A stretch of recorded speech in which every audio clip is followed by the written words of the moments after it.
நன்றி. திருப்பி சொல்லலாம்.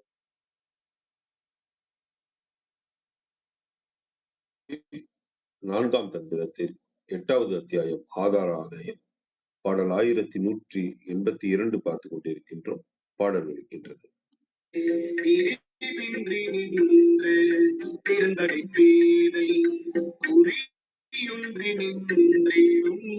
கோமள கொம்பு பொரியும்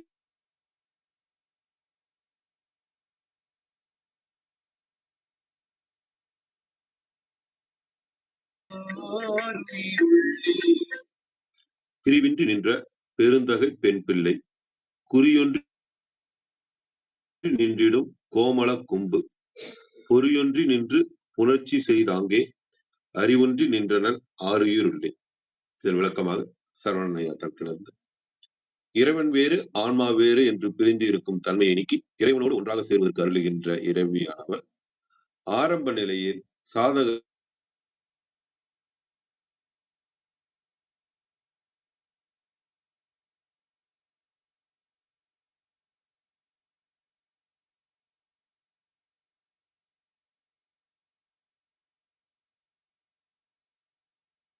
இருக்கின்றார்.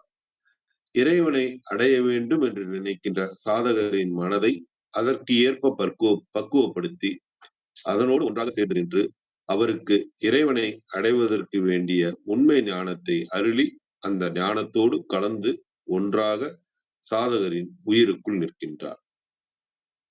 இது சரவணனையா தளத்துல கொடுத்திருக்கிற விளக்கம். சத்தியநாராயணையா வாருங்கள்.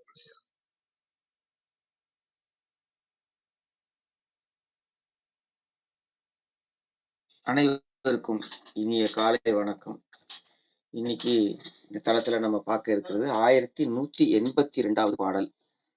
சக்தி அறிவுக்கு அறிவானவள் அப்படின்னு சாராம்சமா எடுத்துக்கலாம்.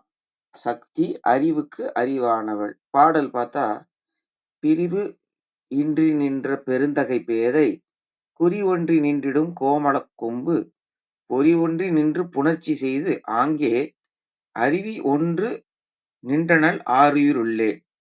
என்ன சொல்றாங்க அப்படின்னு பார்த்தா, ஒரு ஆசிரியர், பிரிவு இன்றி சிவனுடன் எப்போதும் விளங்கும் பெருமாட்டி இவள் புருவ நடுவில் அழகிய கொம்பினைப் போல காட்சி தருவாள். மனமொன்றி தியானம் செய்பவர்களுக்கு உயிர்களின் அறிவுக்குள் அறிவாய் பொருந்துவாள்.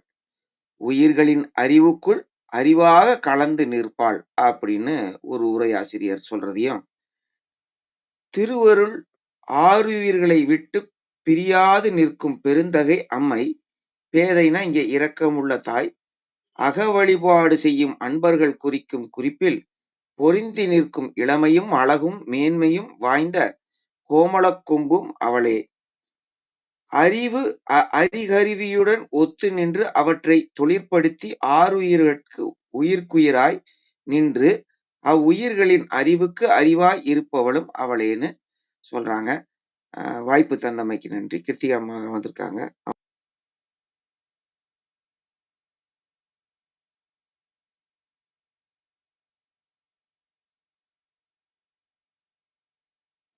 அம்மா கிருத்திகம்மா. நன்றி சத்யநாராயணா. அனைவருக்கும் இனிய காலை வணக்கம். இன்றைக்கு நம்ம சத்யநாராயணா உரை சொல்ல கேட்டோம். அதோட இன்னைக்கு சிறப்புரை வேற அவங்க சொன்னாங்க. ரொம்ப அற்புதம். அதுவும் திருமந்திரம் அதில் சர்வம் அடக்கம் அப்படிங்கிற ஒரு வார்த்தை உண்மையில அற்புதமான ஒரு உரையாக இருக்க போகிறது. ரொம்ப ஆவலோடு காத்திருக்கிறோம். நன்றி சத்யநாராயணா இசைந்தமைக்கு. இன்றைய பாடல் 1182 பிரிவின்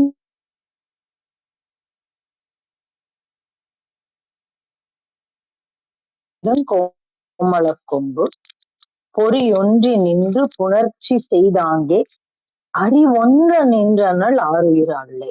ஆருயிர் உள்ளே. ரெண்டு ஒரு கான்ட்ராஸ்ட் இருக்கு. நீங்க பாத்தீங்கன்னா தெரியும். என்ன சொல்றாரு?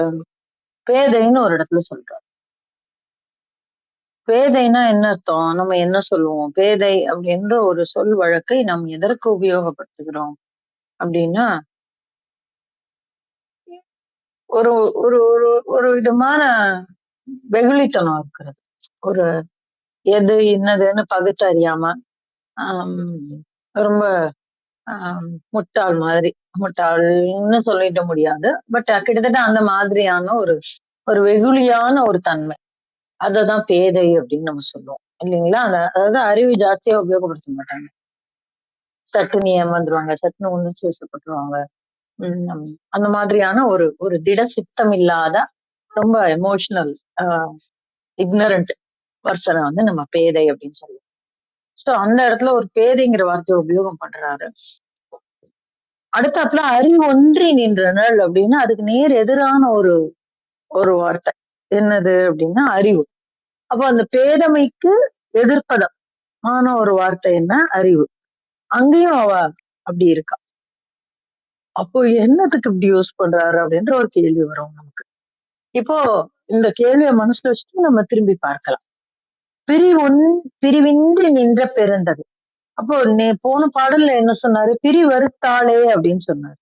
அப்ப நான் சொன்னேன், இது வந்து பிரிவறுத்தாளே அப்படின்னு சொல்றது என்ன அப்படின்னா, நம்மக்கும் அந்த இறைக்கும் உண்டான அந்த தூரத்தை, அந்த அந்த அந்த இடைவெளியை அறுத்து எறிந்தவள். அதனால நம்ம 2 பேரையும் இணைத்துட்டா. நம்மையும் அந்த இறைபரம்பொருளையும் இணைத்திருக்கக்கூடிய அன்னை அப்படின்னு நம்ம பார்த்தோம் நேற்றுக்கு இல்லையா? அப்ப இப்ப அடுத்தாப்புல சொல்றாங்க, பிரிவின்றி நின்ற பெருந்தகை பேதை அப்படின்னு சொல்றாரு. அப்போ இவ வந்து எங்க இருக்கா? இப்போ நம்மள்ட்ட இருந்தா நம்மள கொண்டு போய் அங்க போய் சேர்த்துட்டா.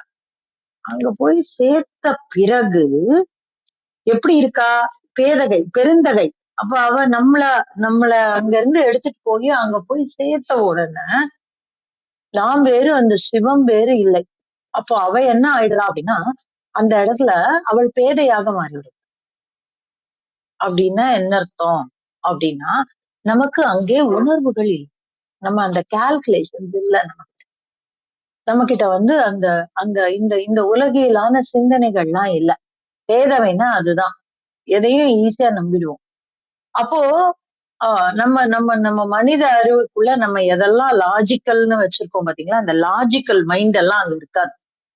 நம்ம ஒரு 3 நாள் முன்னாடி கூட பார்த்தோம். இந்த தியானத்துல ஒன்று இருக்கும் பொழுது நமக்கு வந்து ஆஹ் என்ன நடக்கிறதுன்னு தெரியாது. ஆனா அதுக்கப்புறம் நம்ம யோசிப்போம். அதுதான் ஒண்ணு.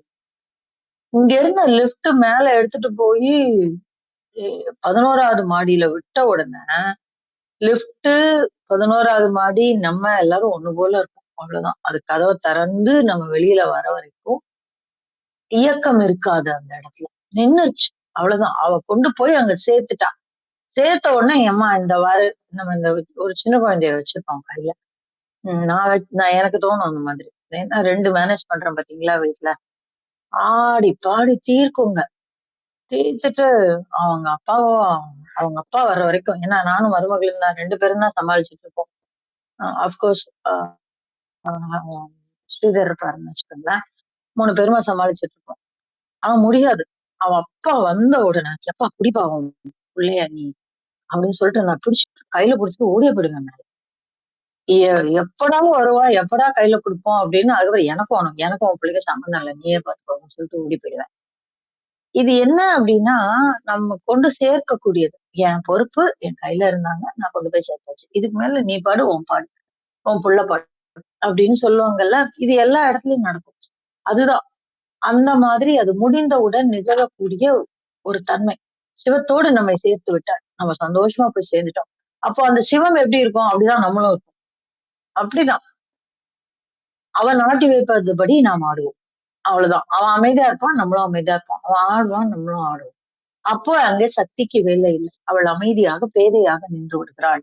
நம்முடைய அறிவு பேதமைப்பட்டு விடும். எங்கனம் பேதமைப்படும்? இந்த உலகில் சிந்தனைகளிலிருந்து பேதமைப்படும். அப்பதான் சொல்றாரு, குறி ஒன்றி நின்றிடும் கோமள கொம்பு. முதல் வார்த்தையை கரெக்டா புரிஞ்சுக்கிட்டோம்னா, முதல் வரியை புரிஞ்சுக்கிட்டோம்னா கடகடன்னு அடுத்த வரியெல்லாம் தன்னால வந்து விழுந்துடும். குறி ஒன்றி நின்றிடும் கோமள கொம்பு. அவ்வளவுதான். அவ அந்த எது குறி, எது இலக்கு? குறின்னு அந்த இடத்துல இலக்குன்னு வச்சுக்கலாம். இலக்கின்றி இலக்கொன்றி நின்றிடும் கோமள கொம்பு. அவள் கோமளமானவள், அழகானவள். அத்தகைய கொம்பு அப்படின்னா படர்ந்து உயர்ந்து நிற்கக்கூடியவள் அப்படின்னு நம்ம புரிஞ்சுக்கலாம். கோமள கொம்பு. இப்ப இந்த இடத்துல யாரு நம்மோடு இருந்திருக்கக்கூடிய, நம்முடைய மூலாதாரத்தில் இணைந்து இருக்கக்கூடிய அந்த பெருந்தகை நம்முடைய உலகியல் சிந்தனைகளை நீக்கி நம்மை அந்த இலக்கோடு ஒன்றிடச் செய்து இருக்கக்கூடிய கோமள கொம்பு அப்படின்னு சொல்லலாம். இந்த இடத்துல கொம்பு அப்படிங்கிறது வந்து நம்ம வீணா தண்டுன்னு புரிஞ்சுக்கலாம். அப்படி அப்படி இருக்கும்பொழுது என்ன நடக்கும் அப்படின்னா, எப்படி அந்த அந்த பேதமை வரும் அப்படின்னா, அதையும் சொல்றாரு. நீ எப்படி பேதமை வரும் அப்படின்னா, நம்ம நெறைய பேர் நினைப்போம். கண்ணு, காது, மூக்கு எல்லாம் யோசனை இருக்கும். ஆனா நம்ம சிவத்தோடு ஒன்றி இருக்கிறோம்னு நம்ம நினைச்சிட்டு இருப்போம். இல்ல அப்படி இல்ல. பொறி ஒன்றி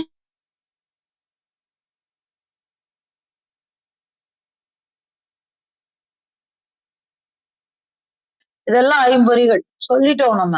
அப்புறம் உள்ளேயும் மகக்கரணங்கள் இருக்கு, அந்த கரணங்கள் இருக்கு, புறக்கரணங்கள் இருக்கு. எல்லாம் ஒண்ணு போல ஆயிடும். அதனாலதான் பொறி ஒன்றி நின்று புணர்ச்சி செய்தாங்க. அவ்வளவுதான் கூடி குலவி இருப்பார்கள். 2 பேரும் சேர்ந்து இருப்பாங்க. யாரு 2 பேரும் சேர்ந்து இருப்பாங்க அப்படின்னா, சிவமும் சக்தியும் நம் பொறியோடு இணைந்து இருக்கக்கூடிய தன்மையை சொல்லக்கூடிய வரி இது. பொறியொன்றி நின்று புணர்ச்சி செய்தாங்கே அறிவொன்ற நின்றனள் ஆருயிருளே. அவ்வளவுதான் முடிஞ்சு போச்சு. என்ன நடக்கும்? அறிவும் ஒன்றிவிடும். அது எதோடு நிற்கும், எதோடு ஒன்றிவிடும்? உயிர் உள்ளே. நீங்க யோசிச்சீங்கன்னா ஒண்ணு புரியும். நல்ல தூக்கம் இருக்கு.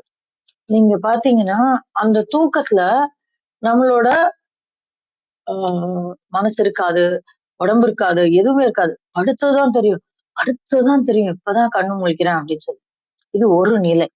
அடுத்த நிலை கனவுகளோடு இருப்போம்.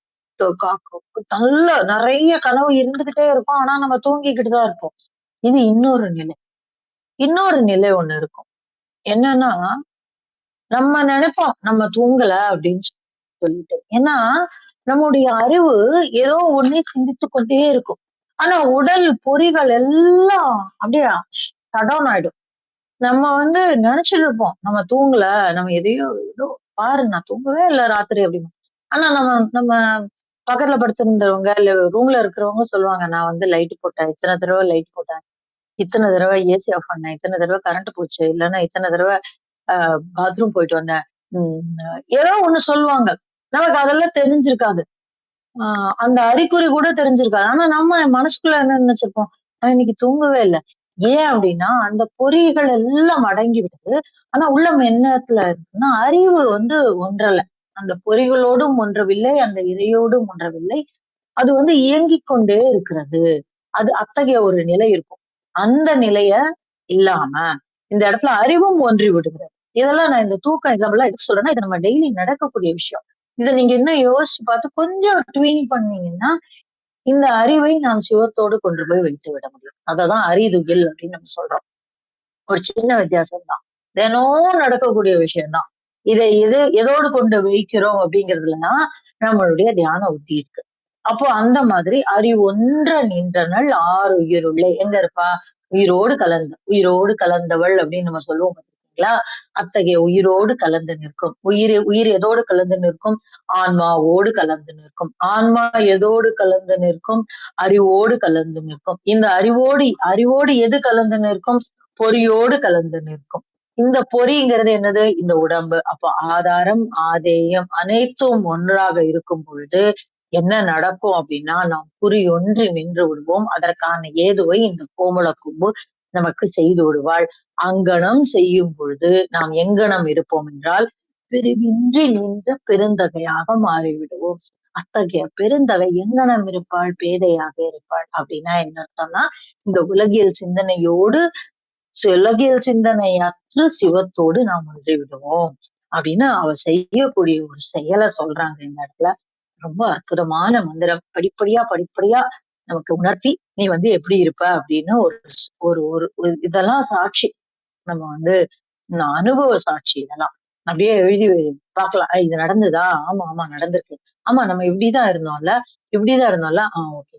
அப்படின்னு அந்த அந்த இடம். இது என்ன நடக்கும் அப்படின்னா, இது நம்மை அறியாமல் தியானத்தில் நிகழ நாமும் அந்த மாதிரியான ஒரு உலகியல் வாழ்க்கையில வரும்பொழுது இந்த கால்குலேஷன்ஸ் எல்லாம் இருக்காது. வெளிப்படையா இருப்போம். என்ன மனசுல நினைக்கிறோமோ சொல்லுவோம். இல்லையா? ஆஹ் இன்னைக்கு கத்துனியா? ஓகே கத்திட்டு போ. நாளைக்கு நான் அமைதியா இருப்பேன். அவ்வளவுதான் முடிஞ்சு போச்சு. இந்த கால்குலேஷன்ஸ், இந்த ஸ்டோரேஜ், ரீகால்குலேஷன் இதெல்லாம் எதுவுமே இருக்காது. அந்த நிமிஷம் என்ன இருக்கோ அப்படியே போயிட்டு அதையே கழிஞ்சு அதுக்கு அடுத்தாப்புல விஷயத்த பார்த்து போயிட்டே இருப்போம். இதோட இன்னொரு நிலை வந்துதான் நம்ம நிறைய இப்ப பார்க்கக்கூடிய இந்த சமகாலத்துல நம்ம பார்த்த ஞானியர்கள். அவங்களுக்கு அந்த ஒரு பேலன்ஸ் கூட போயிடும் சம்டைம்ஸ். அது வந்து ரொம்ப அதீதம். அதற்கும் ஒரு காரணங்களை நம்ம இங்க பேசியிருக்கோம். அப்படி அந்த மாதிரியான ஒரு விஷயங்கள். சோ இது வந்து ரொம்ப அற்புதமான ஒரு ஒரு லயத்தை சொல்லக்கூடிய ஒரு விஷயம். அதை அனுபவித்து பார்க்கும் பொழுது அதனுடைய பேரின்பம் புரியும். அந்த ஒரு பேரின்பத்தை இங்கே வந்து பதிவு செய்திருக்கிறார் திருமூலர். அத்தகைய ஒரு மந்திரத்தை உங்களோடு பகிர்ந்திருக்கிற இந்த காலை வேளைக்கு நன்றி சொல்லி என்னுடைய பகிர்தலை முடித்துக் கொள்கிறேன். நன்றி.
வெண்டியாமா நீங்க மியூட்ல இருக்கீங்க.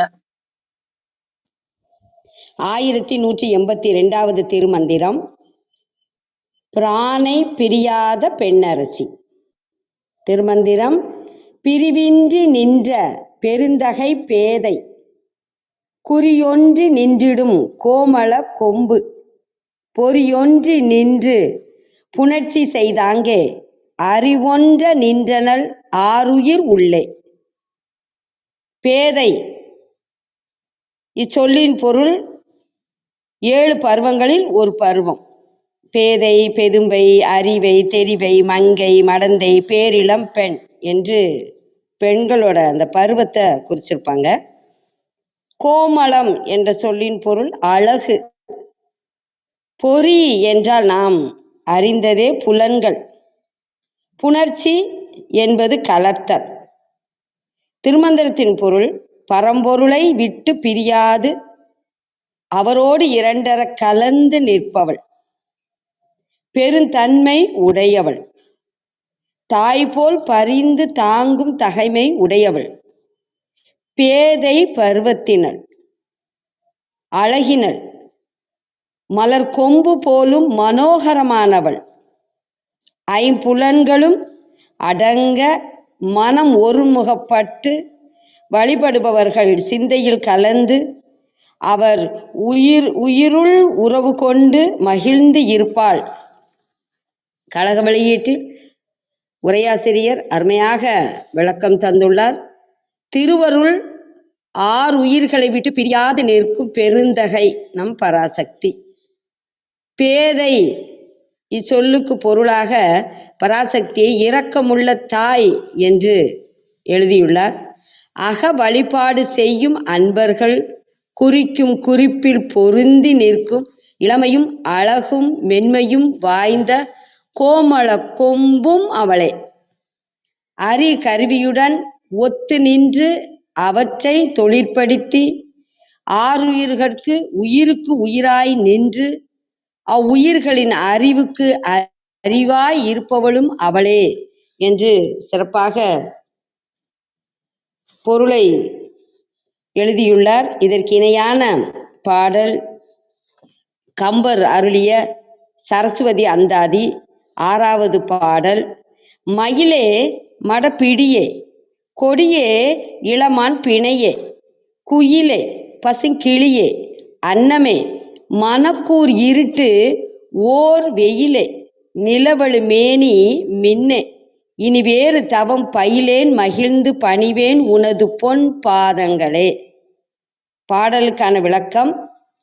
சாயலாலே மயில் போன்றவளே, நடையாலே இளமை கொண்ட பெண் யானையை போன்றவளே, பூங்கொடியை போன்றவளே, பார்வையால் இளம் பெண்மான் போன்றவளே, இனிமை குரலால் குயில் போன்றவளே, இனிதாய் கொஞ்சி பேசுவதால் பச்சை கிளியை போன்றவளே, நடையால் அன்ன பறவை போன்றவளே, மக்களின் மன இருளை போக்குவதற்கு ஒப்பில்லாத கதிரவனின் ஒளி போன்றவளே, சந்திரன் ஒளி போன்று வெண்மையான ஒளி விளங்கும் மேனியை கொண்டவளே, மின்னலை போன்று ஒளிர்பவளே, இனிமேல் வேறு தவத்தை செய்ய மகிழ்ச்சியுடன் உன் திருவடிகளையே வணங்குவேன் என்று மனமுருகி அபிராமி தாயை மிக அருமையாக பாடலில் படைத்துள்ளார். அனைவருக்கும் நன்றி, வணக்கம். சிவசிவ திருச்சிற்றம்பலம்.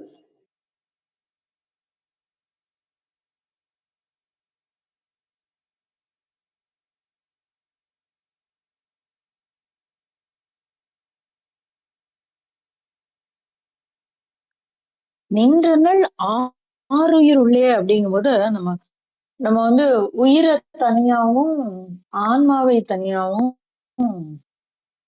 உடலை தனியாவும் நம்ம பிரிக்கிறோம் அந்த இடத்துல. அப்போ உயிர் வந்து ஆன்மா வந்து அழிவற்றது, ஆனா உயிர் அப்படி இல்லை. ஏன்னா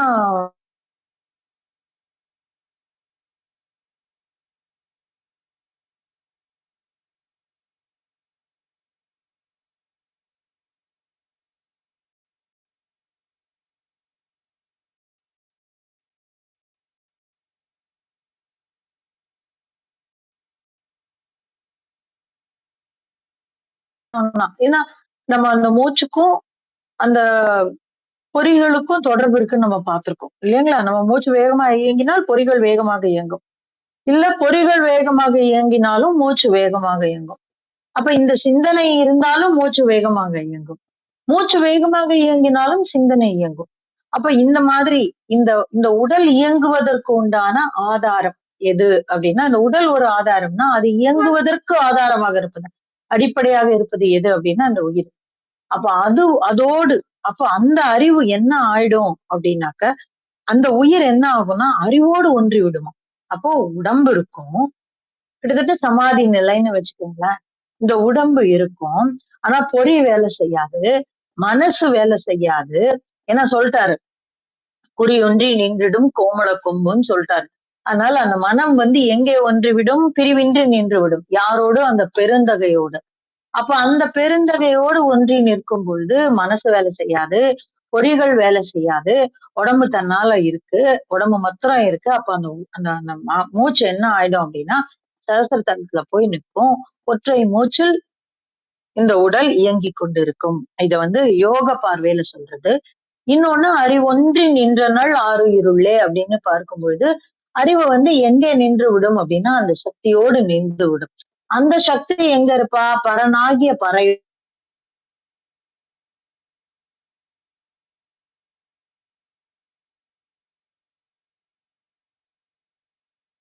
எதுவும் இல்லை.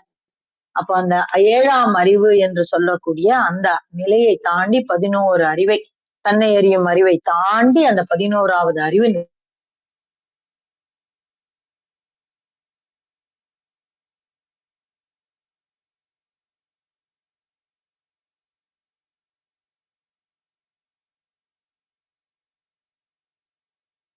புரிஞ்சுக்க முடியும். ஐ திங்க் கேள்விக்கு உண்டான பதில் இருக்கும்னு நினைக்கிறேன். வேற ஏதாவது கேள்வி இருந்தாலும் சொல்லுங்க.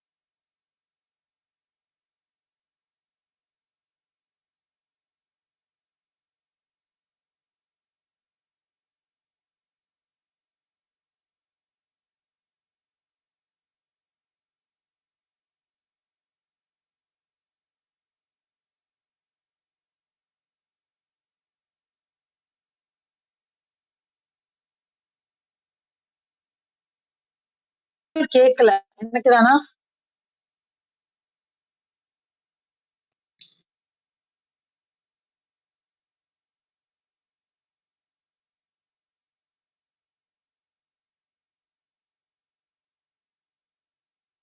ஒரு நன்றி. இன்னைக்கு பேசணும்னு சொன்னதுக்காக. என்ன பேசுறது அப்படின்னு யோசிக்கும்போது, சரி திருமந்திரம் சர்வமும் இதனுள் அடக்கம். சர்வமும் இதனுள் அடக்கம் அப்படின்னு தலைப்பு போடுங்கன்ட்டோம். இந்த கிளப்பை பொறுத்த வரைக்கும், மிச்ச கிளப்ல நான் பேசுவேன். இந்த கிளப்பை பொறுத்த வரைக்கும் என்னோட அனுபவங்கள் எங்கெல்லாம் இருந்திருக்கோ அதை எடுத்து எழுதி வச்சு, இல்லைன்னா அந்த நூல்களை தான் வாசிக்கிற பழக்கம் இருந்ததுனால நான் சொன்னேன், ஐயா பொறுமையா எடுத்து வச்சதெல்லாம் எடுத்து நூலா வாசிக்கிறேன், நூல்ல இருக்கிறத வாசிக்கிறேன், புரிதல் அவரவருக்கே விட்டுருவோம். இந்த சர்வமும் இதனுள் அடக்கம்னு சொல்றதுனால ஏற்கனவே பார்த்த பாட்டுகள், பார்த்துக்கிட்டு இருக்கிற பாட்டுகள், பார்க்க போறது எல்லாம் சேர்ந்து ஒரு கலவையா கொடுப்போம் அப்படின்னு சொல்லி சொன்னேன். ஒரு 20 நிமிஷத்துல இருந்து 30 நிமிஷம் எடுத்துக்கிடலாம். அதிகமும் ஆபத்து. அதனால ஒரு 30 நிமிஷத்துக்குள்ள என்ன பார்க்கலாம் அப்படிங்கிறத பார்ப்போம். தேவைன்னா எக்ஸ்ட்ரா நேரம் வேணும்னா நம்ம எடுத்துக்கிடலாம். ஒரு பிரபஞ்ச சக்தியை போற்றும் துதியில, அதாவது நம்ம வணக்கம் சொல்லிட்டு ஆரம்பிக்கிற மாதிரி, உலகமெல்லாம் நிறைந்த பரம்பொருளே, எல்லா உயிரும் நீயே, எல்லா செல்வங்களும் நீயே, உனது அருள் எப்போதும் எங்களை காத்து நிற்கிறது. இந்த உண்மையை நாங்கள் உணர அருள் புரிவாய். பசிக்கு உணவு ஆவாய், பருகும் நீர் ஆவாய், நோய்க்கு மருந்தாவாய், இருள் போக்கும் ஒளியே, வறுமை நீக்கும் செல்வமே, வாழ்வும் வளமும் உனது நன்கொடைகள், அன்பும் அறனும் உனது அற்புத படைப்புகள். பிரபஞ்சமே, பராசக்தியே,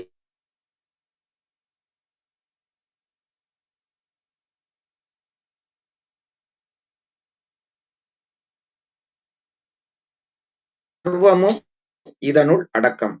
உடல், உள்ளம், ஆன்மா மூன்றுக்குமான விருந்து தலைவாழை இலையில் பரிமாறப்பட்டுள்ளது அப்படின்னு ஒரு புஸ்தகத்துல இருந்து ஆரம்பிக்கிறோம். முதல் தலைப்பு என்ன அப்படின்னு பார்த்தா, வாசல் இதோ வாருங்கள். திருமந்திரம். இந்த ஒற்றை சொல்லை உச்சரித்தாலே போதும், ஒரு தெய்வீக அலை அணுக்கள் தோறும் அடித்து விட்டு போகும். தென்னகத்தில் சித்தர் மரபை தோற்றுவித்தவர் திருமூலர். 5ஆம் நூற்றாண்டை சார்ந்தவர். இவர் அருளிய நூலே திருமந்திரமாகும். வைதிக நெறியும் தமிழ் நெறியும் கலந்து திருநெறி என்றொரு புதிய நெறியை அறிமுகப்படுத்துகிறது திருமந்திரம். திருமூலர் எக்காலத்திலும் தன் தமிழ் பற்றை விட்டு கொடுத்ததில்லை. என்னை நன்றாக இறைவன் படைத்தனன், தன்னை நன்றாக தமிழ் செய்யுமாறே என்ற பாடல் வரி இக்கருத்துக்கு வலு சேர்க்கும். தத்துவம், யோகம், மருத்துவம் சார்ந்த கருத்துக்களை மந்திரத்தை போல சுருங்க சொல்லி விளங்க வைக்கிறது திருமந்திரம். பொதுவாக சித்தர்களின் நூல்கள் மறைபொருளை உள்ளடக்கி இருக்கும். ஆனால் திருமந்திரமோ பாமரர்களின் தோள் மீது கை போட்டுக் கொண்டு பேசும் எளிய மொழியில் இருக்கும். சைவ நூல்கள் இரு வகைப்படும். ஒன்று தோத்திரம், மற்றொன்று சாத்திரம். தோத்திரம் அன்பை அடிப்படையாக கொண்டது, சாத்திரம் அறிவை அடிப்படையாக கொண்டது. திருமந்திரமோ இவை இரண்டையுமே அடித்தளமாக கொண்டது. வரட்டு தத்துவங்களை மட்டும் பேசிக் கொண்டிருக்கவில்லை திருமந்திரம். நடைமுறை வாழ்க்கைக்கேற்ற வழிகளையும் சொல்கிறது. தத்துவம் வேண்டுமா, தந்திரம் வேண்டுமா, மந்திரம் பற்றி அறிய வேண்டுமா, கோள்கள் பற்றிய செய்தி வேண்டுமா, யோகம் பற்றிய விஷயங்கள் வேண்டுமா, அத்தனையும் திருமந்திரத்தில் உண்டு. கடவுள் வாழ்த்து பகுதியிலே ஒரு மாபெரும் கருத்து புரட்சியை நடத்தியிருக்கிறது திருமந்திரம். ஒன்றே குலம், ஒருவனே தேவன் என்ற முற்போக்கு கருத்தை முன்மொழிந்திருக்கிறது. யான் பெற்ற இன்பம் பெருக இவ்வையகம் என்ற கொள்கையே திருமூலரது வாழ்வின் நோக்கம். அதுவே அவர் அருளிய திருமந்திரத்தின் நோக்கம். தான் அனுபவித்த இன்பத்தை பிறருக்கு எப்படி வழங்க முடியும்? பணம் கொடுக்கலாமா, தங்கம் கொடுக்கலாமா, இலவசம் இலவசம் என்று எதையாவது கொடுக்கலாமா? எதை கொடுத்தாலும் அது மக்களுக்கு நிரந்தர இன்பத்தை கொடுக்காது. கொஞ்சம் யோசித்து பார்த்தால் அறியாமைதான் மக்களின் துன்பத்துக்கு காரணமாக அமைந்திருக்கிறது. மனிதனின் அறியாமையை போக்குவதே தன்னுடைய திருமந்திரத்தின் லட்சியமாக சொல்லியுள்ளார் திருமூலர். கண்ணுள்ளவர்கள் பார்ப்பார்கள், காதுள்ளவர்கள் கேட்பார்கள். மெய்யறிவை தெரிந்து கொள்ள வேண்டும் என்ற ஆர்வம் உள்ளவர்களுக்கு மட்டும் திருமந்திரத்தை போதியுங்கள். இது திருமூலரின் வேண்டுகோள். மெய்யறிவை அறிந்து கொள்ளும் ஆர்வம் நம் எல்லோருக்குமே உண்டல்லவா? அதனாலதான் ஒரு அறிமுகமா வாசல் இதோ வாருங்கள் திருமந்திரம்னா என்ன அப்படிங்கறத பார்த்தோம். இப்ப திருமந்திரத்தோட அடுத்தது பாத்தீங்கன்னா, பிரபஞ்சமே இவ்வளவுதானா? 3 எழுத்தில் ஒரு சிறப்பு இருக்கிறது. இந்த பிரபஞ்சமே 3க்குள் அடங்கி இருக்கிறது. விண்ணுலகம், மண்ணுலகம், பாதாள உலகம் என்று உலகங்கள் 3ஆக விரிகிறது. படைத்தல், காத்தல், அழித்தல் என்பவையே மும்மூர்த்திகளின் முதன்மை தொழில்கள். விண்மீன்கள், கோள்கள், துணைக்கோள்கள் என வானத்தில் உள்ள பொருள்கள் 3ஆக உள்ளன. திட, திரவ, வாயு என்ற 3 நிலைகளில் உலகப் பொருள்கள் உள்ளன. இப்படி பட்டியலிட்டுக் கொண்டே போகலாம். இன்றைய அறிவியல் உலகம் இந்த உண்மையை ஒப்புக்கொள்கிறது. பல்லாயிரம் ஆண்டுகளுக்கு முன்பே இவ்வுண்மையை எடுத்துக் காட்டியுள்ளது திருமந்திரம்.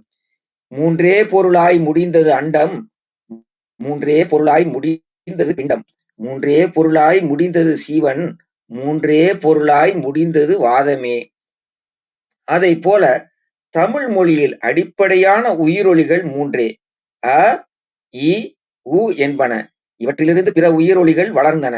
அகர ஒலிக்கும் இகர ஒலிக்கும் இடைப்பட்ட ஒலி எகரம். அகர ஒலிக்கும் உகர ஒலிக்கும் இடைப்பட்ட ஒலி ஒகரம். அ, இ, உ, ஏ, ஓ ஆகிய குறில் எழுத்துக்கள் நெடில் எழுத்துக்களாகி ஆ, இ, உ, ஏ, ஓ ஆகிய எழுத்துக்கள் தோன்றின. அகரம், உகரம், மகரம் ஆகிய 3 ஒலியின் கூட்டமைப்பை ஓம் என்னும் வடிவமாக திருமந்திரம் உரைக்கிறது.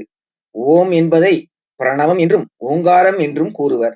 அ கூட்டல் உ கூட்டல் ம ஆகிய எழுத்துக்களின் கூட்டணிதான் ஓம் என்னும் ஓங்காரம். ஓம் என்னும் சொல்லை சொல்லிப் பார்த்தால் மொழி, எழுதி பார்த்தால் ஓம் என்று சொல்லை சொல்லிப் பார்த்தால் மொழி, எழுதி பார்த்தால் எழுத்து, தியானித்தல் அது ஓர் மந்திரம். முக்தி அடைவதற்கான பாதை. ஓங்காரத்திலிருந்து பஞ்சபூதங்கள், பெரும்பூதங்கள் தோன்றின. பஞ்சபூதங்களுக்கு உதவியாக பல வகை உடம்புகள், அதாவது சிறு பூதங்கள் தோன்றின. ஓங்காரத்திலிருந்து பஞ்சபூதங்கள், பஞ்சபூதங்களிலிருந்து பல வகை உடல்கள் 3க்குள் அடங்கிவிட்டதல்லவா? சிறிய ஆலம் விதையிலிருந்து பெரிய ஆலமரம் தோன்றுவதைப் போல பிரணவத்திலிருந்து அண்டமும் பிண்டமும் தோன்றின என்பது சித்தர்களின் கருத்து. இது பிரபஞ்சமே இவ்வளவுதானான்னு அழகா ஒரு பாட்டு வழியா நம்ம புரிஞ்சுக்க முடிஞ்சது. இப்ப இந்த திருமந்திர பாடல்ல நம்ம நிறைய பார்க்கிறோம். யோக மார்க்கமா, பக்தி மார்க்கமா, ஞான மார்க்கமா நிறைய பார்க்கும்போது கடைசியில எல்லாருக்கும் நல்லா ஆரோக்கியமா வாழணும் அப்படின்னா யமனை எட்டி உதைக்கணும், தியானம் செய்யணும், இந்த மாதிரி கோணங்கள்ல பார்க்கும்போது அதுக்கு இவர் சொல்றாரு, யமனை எட்டி உதைப்போம் அப்படின்னு ஒரு தலைப்புல. வாழ்வென்பது பிறப்புக்கும் இறப்புக்கும் இடையே விளையாடப்படுகிற சடுகுரு விளையாட்டா? சுவாசப்பைக்கும் காற்று மண்டலத்துக்கும் இடையேயான வர்த்தகமற்ற தொடர்பா? அல்லது ஓட்டை சட்டிக்குள் நிகழ்த்தும் வேடிக்கை விளையாட்டா? ஒரு கேள்வியின் மேல் இன்னொரு கேள்வியை வைத்ததுதான் மிச்சம். விடை கண்டவர்கள் எவரும் இல்லை, ஞானிகள் உட்பட. வாழ்க்கை என்பதன் வரையறை எப்படியோ இருந்துவிட்டு போகட்டும். குறைந்தபட்சம் துன்பமில்லாமல் வாழ வழி என்ன? இந்த கேள்விக்கும் அவரவர் தலையெழுத்து அனுபவிச்சுதான் ஆகணும், வாங்கி வந்த வரம் அப்படி என்ற போன்ற தத்துவ ரீதியான பதில்களே கிடைக்கும். ஆனால் திருமூலரோ துன்பம் களைவதற்கான மந்திரத்தை தனது திருமந்திரத்தில் சொல்லி உள்ளார். எப்படி சொல்லியிருக்காருன்னு பார்க்கலாம். உலக துன்பங்களுக்கு மூல காரணமே அறியாமைதான். அறியாமை எனும் இருள் மறைந்தால் ஒழிய இன்பம் ஏற்பட வழியே இல்லை. ஏறக்குரிய உலகப் பொருள்கள் அத்தனையுமே ஏதோ ஒரு வகையில் மறைக்கப்பட்டுள்ளது. சிப்பிக்குள் முத்தாக, மண்ணுக்குள் வைரமாக, நிரந்தரமற்றது வாழ்க்கை. ஆனால் நான் தான் நிரந்தர அரசன் என்று இருமாப்பு கொண்டு அலைந்தவர் எத்தனை பேர்? 6 அடி நிலமே சொந்தம் என்ற உண்மை அறியாமல் வீட்டை அரண்மனை போல் கட்டியது எத்தனை பேர்? வெற்றியும் தோல்வியும் ஆண்டவன் சித்தம். அதற்கு மாறாக படுத்துக்கொண்டே ஜெயிப்பேன் என்பது பாமரத்தனம் அல்லவா? விலை மதிப்பற்ற உடல் செய்து அதை நம்மிடத்திலே கொடுத்து அனுப்பினான் இறைவன். நாமோ அதை மருத்துவரிடம் ஒப்படைக்கிறோம். உடலை பாதுகாக்கும் அறிவோ ஆர்வமோ நம்மிடம் ஏன் இல்லாமல் போனது? குட்டிச்சுவருக்குள் யார் குடியேறுவர்? கழுதையை தவிர. உடல் எனும் அற்புத மாளிகையை குட்டிச்சுவராக்கி கொண்டால் உயிராகிய இறைவன் எப்படி வந்து தங்குவான்? என் உடல் சிதைந்து போனதற்கு நான் காரணம் அல்ல, நோய்தான் காரணம் என்றால் நோய் வருவதற்கு எவர் காரணம்? ஊசி இடம் தராமல் நூல் நுழையுமா? அளவான உணவு, அளவான போகம், அளவான தூக்கம், முறையான மூச்சு பயிற்சி இருந்தால் நம்மை நோய் மட்டுமல்ல யமதர்மனே நெருங்கிட அஞ்சுவான். சாகாமல் இருப்பதற்கு கல்வியுண்டு, சாக்காடு கொள்வதற்கு விவரம் உண்டு, சாவதும் வாழ்வதும் நம்மால் தானே என்னும் திருமூலரின் பாடலை படித்து பார்த்தால் மரணத்தையும் வெல்லும் ஆற்றல் நமக்கு உண்டு என்ற நம்பிக்கையை பெறலாம். உடலை காக்கும் உபாயம் அறிவோம், பிறகு சிவனை வெளியில் தேடிச் செல்ல வேண்டாம், நமக்குள்ளேயே இருப்பார் ஜீவனாக. இப்படி பேசிட்டு இருக்கும்போது திடீர்னு ஒரு எண்ணம் வந்துச்சு. அதெல்லாம் ரைட்டுங்க, இறைவனை அடையிறதுக்கு ஏதாவது வழி இருக்கா அப்படின்னு யாராவது கேட்டிருப்பாங்க போல தெரியுது திருமூலர்கிட்ட. அவர் உடனே அதுக்கு ஒரு பதில் சொல்ற மாதிரி இந்த பகுதியை பார்க்கலாம். பேரின்பம் பேரின்பம் என்கிறார்களே, அது என்ன? அந்த பேரின்பத்தை அடைவது எப்படி? காவி அணிந்து கொண்டு காட்டுக்கு சென்று விடலாமா? முகம் நிறைய மீசையையும் தாடியையும் வளர்த்து கொண்டு நெற்றி மறைய விபூதியும் பூசிக்கொள்ளலாமா? குழந்தையும் வேண்டாம், குட்டியும் வேண்டாம், மனைவியும் வேண்டாம், எவரும் வேண்டாம் என்று வெறுத்து ஓடிவிடலாமா? இல்லை, இல்லவே இல்லை. இப்படியெல்லாம் இருந்தால் பேரின்பம் கிடைக்காது. வாழ்க்கை மீது வெறுப்புகள் தான் வரும். இல்லறத்தில் இருந்து கொண்டே பேரின்பத்தை அடையலாம் என்பது திருமூலரின் மந்திரம். இல்லறம் என்பதே இயற்கை அறம். இல்லறம் என்பதே இயற்கையோடு இயைந்த வாழ்க்கை. அறம், பொருள், இன்பம், வீடு ஆகிய 4 வகை பேறுகளையும் பெறுகிற தகுதி இல்லறவாசிகளுக்கே உரியது. ஒருவனும் ஒருத்தியும் அன்பினால் கூடுவது உடலின்பத்தையும் இறை இன்பத்தையும் அளிக்க வல்லது. ஆற்று நீர் தான் ஓடுகின்ற திசையை நோக்கி ஓடிக்கொண்டே இருப்பது போல வாழ்க்கையில் அடைய வேண்டிய பயன்களை காதல் தந்து கொண்டே இருக்கிறது. இறைவனை அறிவது மட்டுமே பேரின்பம் என்று கூச்சலிடுவோர் அறிவுக்கு சம்பந்தம் இல்லாதவர்கள். நம் வீட்டில் உள்ளவர்கள், நம் அக்கம் பக்கத்து ஆட்களையே நம்மால் புரிந்து கொள்ள முடியவில்லை. இறைவனை அறிவது என்ன சாதாரண காரியமா? தம்மை அறிகின்றவர் எவரோ அவரே இறைவன் திருவடியை வணங்கும் தன்மையுடையவர். தன்னை அறிந்தவனின் கைப்பிடித்துக் கொண்டே இறைவன் வருகிறான். தனக்குத்தானே அந்நியமாகிவிட்டால் ஆண்டவனும் அந்நியமாகி விடுகின்றான். இன்னொன்று, இறைவனை அடைவதற்கு வேதங்களோ மந்திரங்களோ தெரிந்திருக்க தேவையில்லை. யாவர்க்கும் ஆம் இறைவர்க்கோர் பச்சிலை, யாவர்க்கும் ஆம் பசுவுக்கோர் வாயுரை, யாவர்க்கும் ஆம் உண்ணும் போதொரு கைப்பிடி, யாவர்க்கும் ஆம் பிறர்க்கு இன்னுரை தானே. பசுவுக்கு தலை தருவதும், பசியோடு வருபவர்க்கு ஒரு பிடி சோறு தருவதும், இனிய சொற்கள் பேசுவதன் மூலம் பிறரை மகிழ்விப்பதும் கூட வழிபாட்டு முறைகள் தான். இப்படிப்பட்ட அறங்களை ஒருவன் இல்லறத்தின் மூலமே செய்ய முடியும். அன்பு, கருணை, கொடை, வாய்மை போன்ற நல்ல குணங்கள் எல்லாம் இல்லறத்தின் வழியேதான் வெளிப்படுகின்றது. இறைவன் என்கிற பேரின்பத்தை அடைய என்ன வேண்டும்? இவைகளை தவிர. ஆக இல்லறத்தின் துணை கொண்டே பேரின்பத்தை அடையுங்கள் என்பது திருமூலர் காட்டுகின்ற சித்தாந்தம். அடுத்து பாத்தீங்கன்னா இன்னும் நிறைய இருக்கு. அதுல நம்ம குறிப்பிட்டது மட்டும் எடுக்க போறோம். அதுல பார்க்கும்போது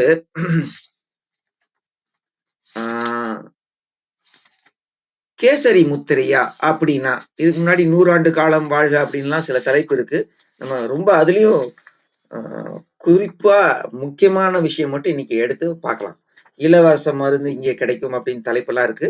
ஆனா நம்ம நேர கேசரி முத்திரையா அப்படின்னா, தியானம் என்றால் மனதை ஒருமுகப்படுத்துவது என்று பொருள். அலைபாயும் மனதை அடக்கினால் மனம் அமைதியாகி விடுகிறது. அமைதியான மனத்தோடு செய்யும் தொழில்கள் வெற்றியை தருகின்றன. மாறாக குழம்பிய மனத்தோடு தொடங்கும் செயல்கள் தோல்வியில் முடிகின்றன.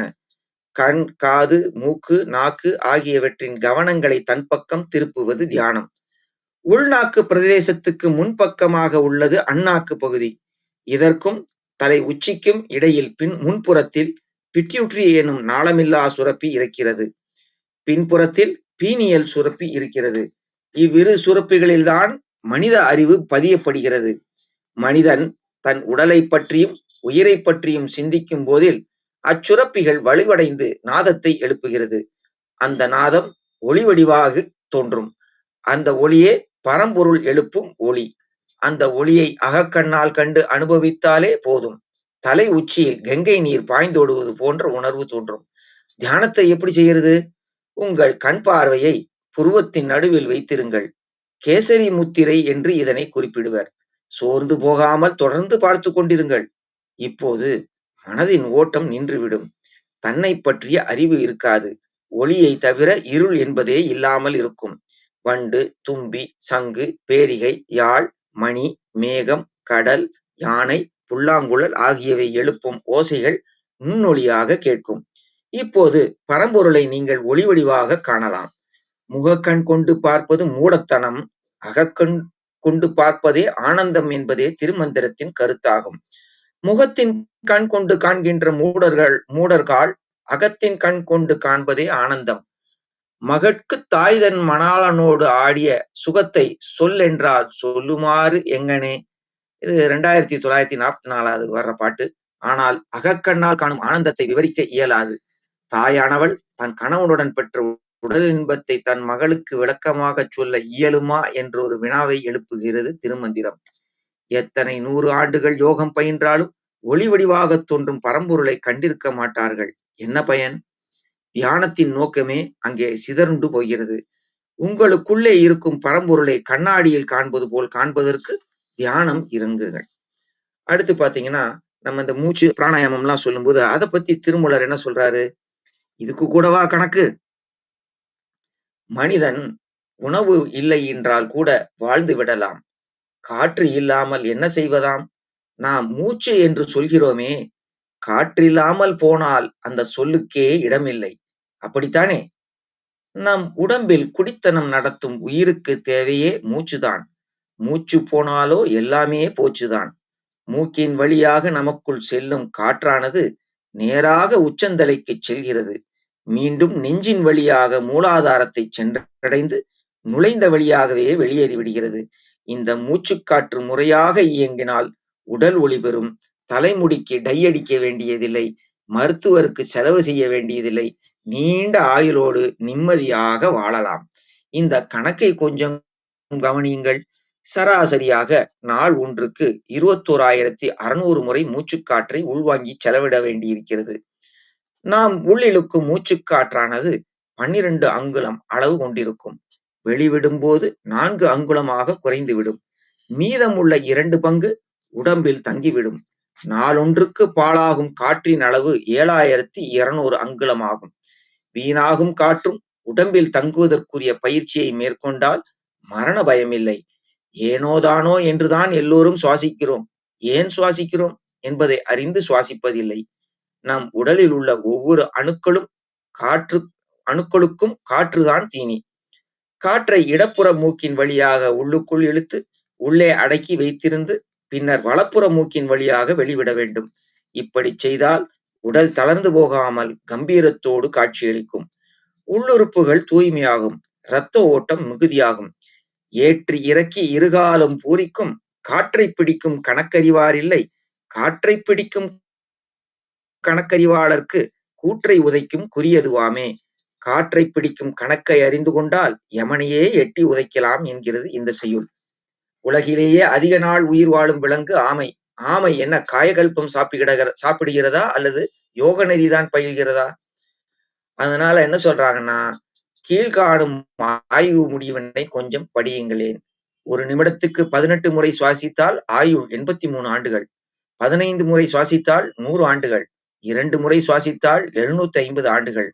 1 நிமிடத்திற்கு 1 முறை சுவாசித்தால் ஆயுள் 1500 ஆண்டுகள். ஆமை 1 நிமிடத்துக்கு 3 முறை மட்டுமே மூச்சு விடுகிறது. எனவே நீண்ட நாள் வாழ்கிறது. ஆகவே நீண்ட நாள் வாழ வேண்டுமானால் சுவாசத்தை கட்டுப்படுத்தும் மூச்சு பயிற்சியை செய்ய வேண்டும். ஓ, பேச்சு மூச்சு இல்லாமல் இருப்பது இதுதானா என்று பெருமூச்சு விடாதீர்கள். அதற்கு வேறு அர்த்தம். சரி, அடுத்து பாத்தீங்கன்னா, கோயிலுக்கு போறீங்களா? 1 நிமிஷம் அப்படின்னு ஒரு விஷயத்த திருமூலர் சொல்றாரு. என்ன சொல்றாரு பார்க்கலாம் திருமந்திரத்துல. பக்தி முத்தி போச்சு, பக்தர் கூட்டமோ கூடி போச்சு, இறைவனை புரிந்து கொண்டவர் தான் எவரும் இல்லை என்று கவலை கொள்கிறது திருமந்திரம். காசிக்கு சென்றால் புண்ணியம், கங்கையில் மூழ்கினால் பாவம் தொலையும் என்றெல்லாம் நம்பிக்கொண்டு வடக்கு நோக்கி செல்கிறார்கள் பலர். புனித தலங்களை தரிசிக்க வேண்டும் என்று சுற்றுலா செல்கிறார்கள். இந்த கோயிலில் இந்த கடவுள் காட்சி தந்தாராம், அந்த கோயிலில் அப்படிப்பட்ட அற்புதம் நடந்ததாம் என்றெல்லாம் நம்பி ஓடுவர்களை சாடுகிறார் திருமூலர். அன்று நின்றான் கிடந்தான் அவன் என்று சென்று நின்று என் திசை ஏத்துவர் தேவர்கள். என்றும் நின்று ஏத்துவான் எம்பெருமான் தன்னை ஒன்றி என் உள்ளத்தின் உள் இருந்தானே. உள்ளத்தில் உயிராகச் சுடர் விடுபவன் இறைவன். உள்ளமே சிவன் வாழும் திருத்தலம். தமக்குள்ளேயே இருக்கும் இறைவனை தரிசிக்க முடியாதவர் எங்கெங்கோ தேடி அலைகின்றனர் என்று வருத்தப்படுகிறது இச்செய்யுள். கோயில் வழிபாட்டு முறையை திருமந்திரம் ஏற்கவில்லை. திருக்கோயிலில் நிகழ்த்தும் வழிபாடு உடம்பின் உள்ளே இருக்கும் இறைவனைச் சென்று சேராது. உடம்பின் உள்ளே இருக்கும் இறைவனை வழிபட்டால் அதுவே உண்மையான கோயில் வழிபாடாகும். கற்களால் கட்டப்பட்ட ஆலயம் ஆலயமல்ல, தசையும் எலும்பும் கொண்ட இந்த உடமே ஆலயமாகும். இந்த உண்மைகளை எல்லாம் அறிந்து கொள்வதற்கு ஒருவன் முதலில் தன் அக கண்களை திறந்து பார்க்க வேண்டும். முகத்தின் கண் கொண்டு பார்ப்பவர்கள் மூடர்கள், அகத்தின் கண் கொண்டு பார்ப்பவர்கள் ஆனந்தத்தை அறிபவர்கள். இன்னும் சில பேர் தாம் செய்யும் தவறுகளை எவருமே பார்க்கவில்லை என்று சந்தோஷம் அடைகின்றனர். தம் உள்ளத்திற்குள் இருக்கும் இறைவன் இருக்கிறான் என்ற உண்மை உணர்ந்தவர்களா இவர்கள்? ஆக உங்களுக்குள் இருக்கிறான் உங்கள் சிவன். இப்ப கோயிலுக்கு எல்லாம் போக வேணாம்லாம் அர்த்தம் இல்ல. அது நம்ம முதல் படிநிலையில இருக்கோங்கிறத நம்ம புரிஞ்சுக்கணும். அப்படியே ஒவ்வொரு படிநிலையா போனா நம்ம உடம்பே கோயில்ங்கிறது புரிஞ்சுக்கலாம்னு சொல்றாரு. இறைவனுக்கு எது பிடிக்கும்? திருமூலர் என்ன சொல்றாருன்னு பார்ப்போம். அன்பே வாழ்க்கையின் ஆணிவேர். இந்த பூமி இன்னும் சுழன்று கொண்டிருப்பதற்கு காரணம் அன்பே ஆகும். அன்பு எங்கிருக்கிறதோ அங்கேதான் தர்மம் குடிகொண்டிருக்கிறது. அறத்திற்கும் அன்பு சார்மென்ப அறியார் மரத்திற்கும் அக்தே துணைன்னு வள்ளுவர் சொல்றாரு. எல்லா அறநூல்களும் அன்பையே வலியுறுத்துகின்றன. திருமந்திரம் அன்பையே சிவனாக காண்கிறது. அன்பு சிவம் இரண்டென்பார் அறிவிலார், அன்பே சிவமாவது என்ற சொற்றொடர்கள் இதனை உணர்த்தும். அன்பை ஆதாரமாக கொண்டவர்களால் மட்டுமே இன்ப நிலையை அடைய முடியும். என்பே விறகாக இறைச்சி அறுத்திட்டு பொன்போல் கனலில் பொரிய வறுப்பினும் அன்போடு உருகிய அகங்குழாய் வார்க்கின்றி என்போல் மணியினை எய்த ஒண்ணாதே என்ற வரிகள் இதனை தெளிவாக்குகின்றன. இன்றைய உலகம் துன்பத்தில் ஆழ்ந்திருக்கிறது என்றால் என்ன காரணம்? தூய்மையான அன்பு இல்லாததே. அன்பிலும் சுயநலத்தை கலந்து விட்டதே காரணம். உயிர்கள் அனைத்தும் இறைவனின் படைப்பு என கருதி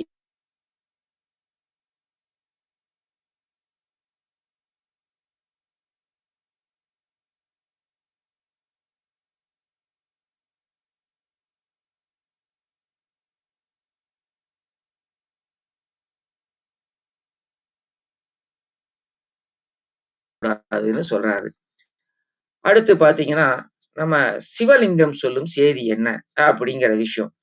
லிங்கம் இன்னது என்று உணர்த்துவது அரிது. கடல் சூழ்ந்த இவ்வுலகமும் பறந்து விரிந்து கிடக்கும் ஆகாய வெளியும் 64 கலைகளும் லிங்க உருவமே. எல்லாம் சிவமயம் என்பது நாம் உணர வேண்டிய மகத்தத்துவம். மானுடர் ஆக்கை வடிவு சிவலிங்கம், மானுடர் ஆக்கை வடிவு சிதம்பரம், மானுடர் ஆக்கை வடிவு சதாசிவம், மானுடர் ஆக்கை வடிவு திருக்கூத்தே. சீவனாகிய உயிர் இருக்குமிடமே சிவலிங்கம் என்று மேற்கண்ட பாடல் குறிப்பிடுகிறது. மனித உடலை சிதம்பரமாகவும் சதாசிவமாகவும் குறிப்பிடுகிறது. ஒவ்வொருவருக்கும் அவரவர் உடலே சிவலிங்கமாகும். சிவன் உள்ளத்தில் இருப்பதால் உடல் சிவலிங்கம் தானே. உலகப் பொருள்களில் உள்ள உயிர் அகரமாகும். உயிர் சிவனாக இருப்பதால் அவனே அகரமாக திகழ்கிறான். எந்த பொருளிலும் உள்ள ஆற்றல் சக்தியை குறிப்பது உகரமாகும். அகரமும் உகரமும் கலந்தது உலகம். ஆக அகரம் உயிர், உகரம் உடல், உடலும் உயிரும் கலந்தது உலகம் என்பதை அகர உகர வடிவமே சிவலிங்கம்னு 1753வது பாடல்ல நம்ம தெரிஞ்சுக்கலாம்.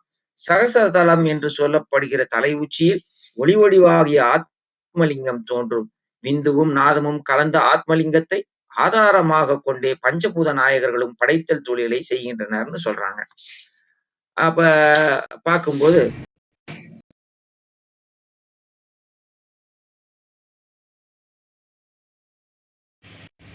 எல்லாம் இருக்கு தெரிஞ்சுக்கோ அப்படின்னு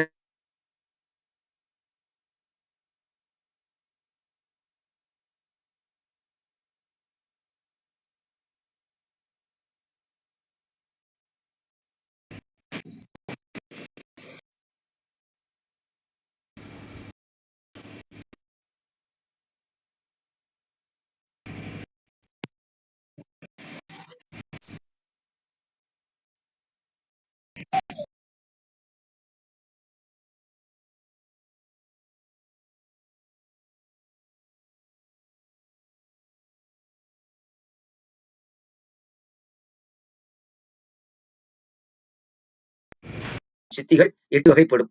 அப்ப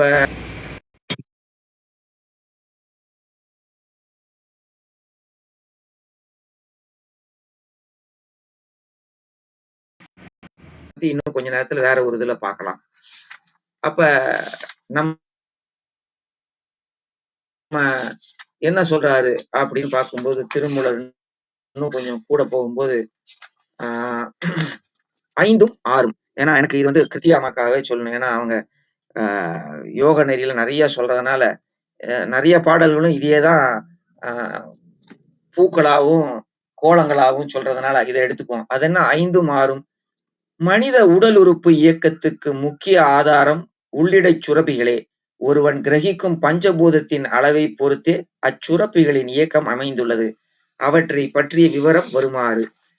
இதத்தான் திருமூலர் அழகா ஒவ்வொரு பாடல் மூலியமா சொல்றாரு. ஆனா நம்ம பாடலை பார்க்காம அந்த 5ம் 6ங்கிறதோட விஷயத்தை என்னன்னு பார்த்துருவோம். மூலாதாரம். கால் எலும்பும் 2 கதிர் எலும்பும் கூடிய இடம் குய்யம். குய்யத்திற்கும் குதத்திற்கும் நடுவே குண்டலி வட்டமாய் நிற்கும். மாணிக்க நிறத்தில் ஓங்காரம் இருக்கும். இதில் குண்டலி சக்தி உறைந்துள்ளது. ஆண்களின் விதைகள், பெண்களின் சினைப்பைகள் ஆகியவற்றில் இன உற்பத்தி சுரப்பிகள் உள்ளன. மூலாதாரத்திலிருந்து இடகலை, பிங்களை, சுழிமுனை நாடிகளுக்கு பிராணசக்தி செல்கிறது. இதெல்லாம் பல பாடல்கள்ல நம்ம பார்த்திருக்கோம். அதனால வெறும் அந்த இதை மட்டும் நம்ம பார்க்கிறோம். அடுத்து சுவாதிஷ்டானம். கொப்புள். இது மண்ணின் கூறு, பொன் நிறமுடையது. மூலாதாரத்திற்கும் 2 விரற்கட்டைக்கு மேல் இருப்பது. இது நாற்சதுரமும் அதன் நடுவே 6 இதழ்களும் உடைய மலர் வட்டம். அதன் எழுத்து நகரம். பிரம்மா சரஸ்வதி வீற்றிருப்பர். இது அடிநெல் சுருப்பிக்கு நிகரானது. சிறுநீரகம் சிறுநீர்தாரை தொடர்பானது. 3வது மணிப்பூரகம். மேல் வயிறு. நீரின் கூறு பச்சை நிறம். அதன் இடம் உந்தி கமலம். சுவாதிஷ்டானத்துக்கு மேல் 8 விரல் பிரமாணத்தில் இருப்பது. இதில் 1008 நரம்புகள் நாடிகள் சூழ 10 இதழ் உடைய மலர் வட்டமும் மகர எழுத்தில் மகாலட்சுமியும் மகாவிஷ்ணுவும் வீற்றிருப்பர். கணையம் இரைப்பை ஈரல் இதன் ஆட்சிக்கு உட்பட்டது. அநாகதம். இருதய கமலம். தீயின் கூறு அக்னி நிறம். மணிபூரகத்துக்கு 10 விரற்கட்டைக்கு மேல் இருப்பது. முக்கோணம். இதன் நடுவில் 12 இதழ் மலர் வட்டம். அதன் நடுவில் சிகர எழுத்து. அதில் ருத்ரன் பார்வதி உள்ளார்கள். இதயம் நுரையீரல்களை கட்டுப்படுத்துகிறது. விசுத்தி. கழுத்து, அதாவது வலியின் கூறு. கருநிறம். அநாகதத்துக்கு 10 விரற்கட்டைக்கு மேல் இருப்பது. இது கண்டதானத்தில் உள்ளது. அருகோணம். 16 இதழ் உடைய மலர் வட்டம். அதில் வகார எழுத்து மகேஸ்வரியும் மகேஸ்வரனும் இருப்பர். இப்பகுதியில் தைராய்டு, பாரா தைராய்டு சுரப்பிகள் உள்ளன. ஆக்கினை. புருவ நடு, அதாவது ஆகாயத்தின் கூறு. படிக நிறம். லாடத்தானம். விசுத்திக்கு 12 விரற்கட்டைக்கு மேல் இருப்பது. நெற்றி புருவத்தின் வழியாக ஆகாயத்தில் 3 இதழ் உடைய மலர் வட்டம். அதில் யகரத்தோடு இணைந்து நிற்கும். சதாசிவமும் மனோன்மணியும் இருக்கும்.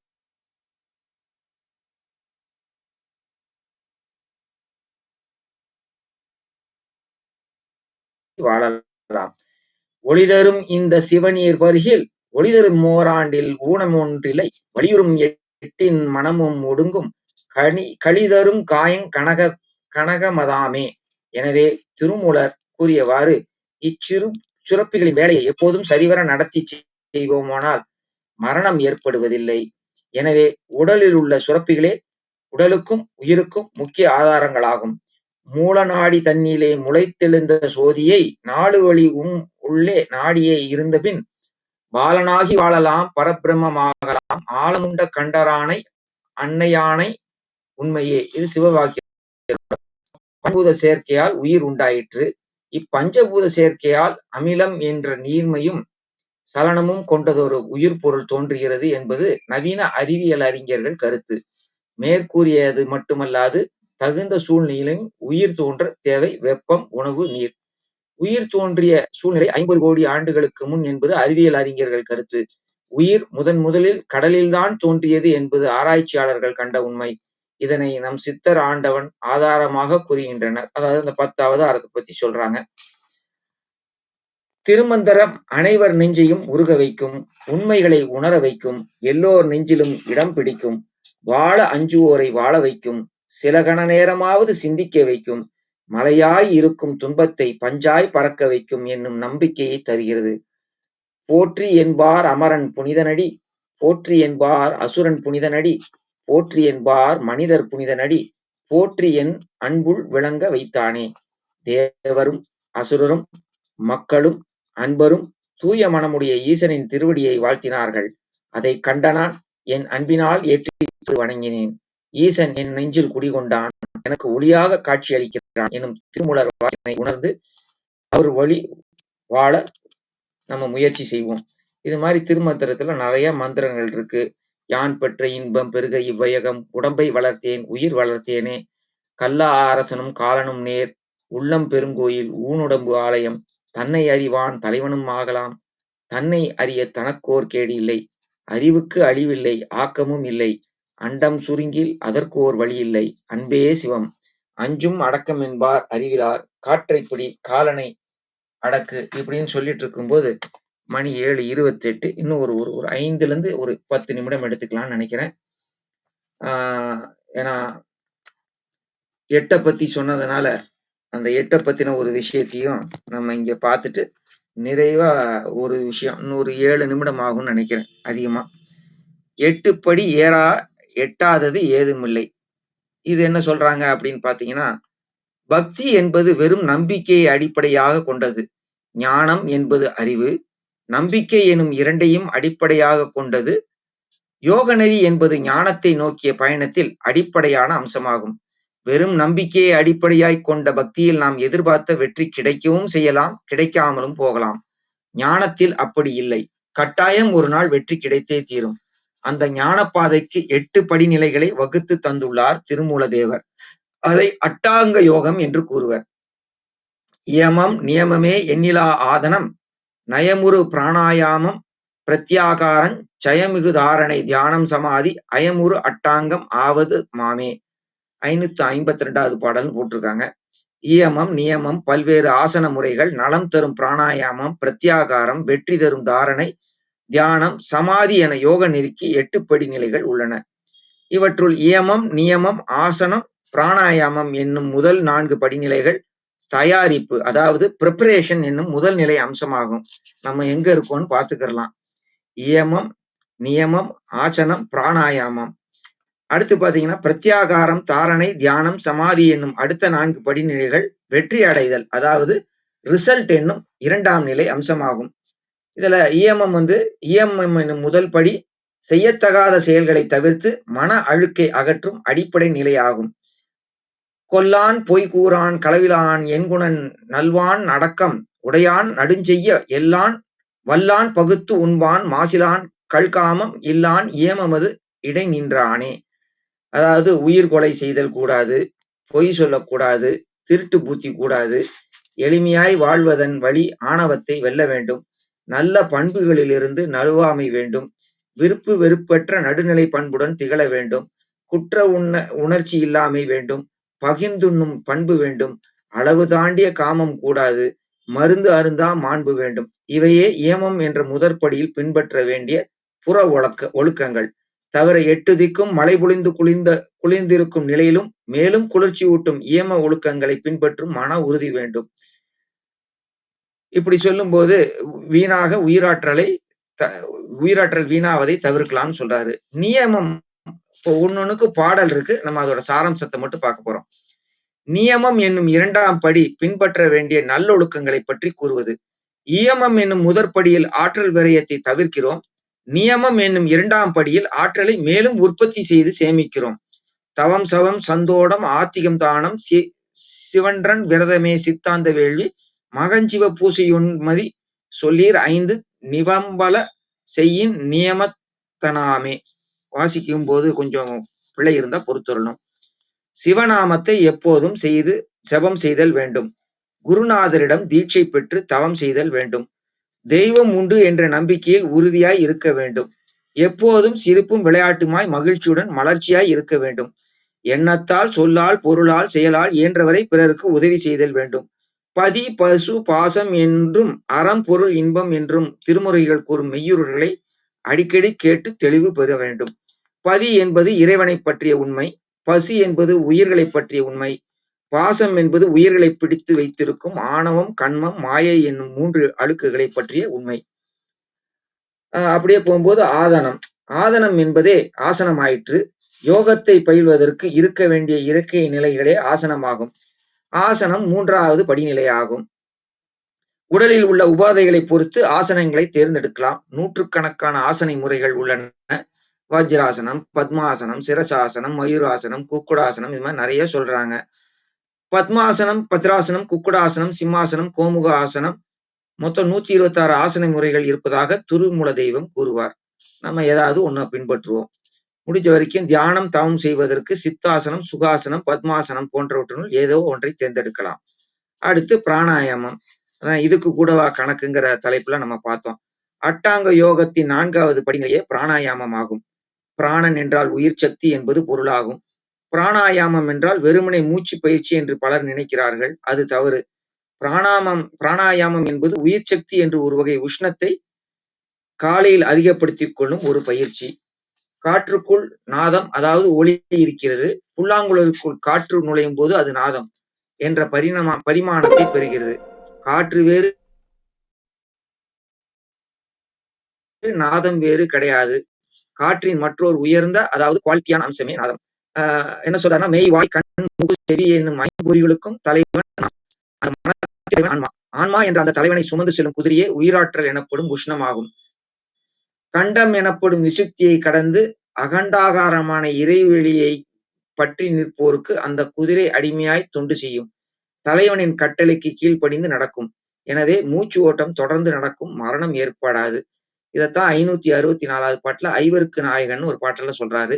அதே மாதிரி இன்னொரு பாட்டில் ஏற்றி இறக்கி இருகாலும் பூரிக்கும் காற்றை பிடிக்கும் கணக்கறிவாளர் இல்லை, கணக்கறிவார் இல்லை, காற்றை பிடிக்கும் கணக்கறிவாளருக்கு கூற்றை உதைக்கும் குறியதுவாமேன்னு இன்னொன்னுலயும் அழகா சொல்றாரு.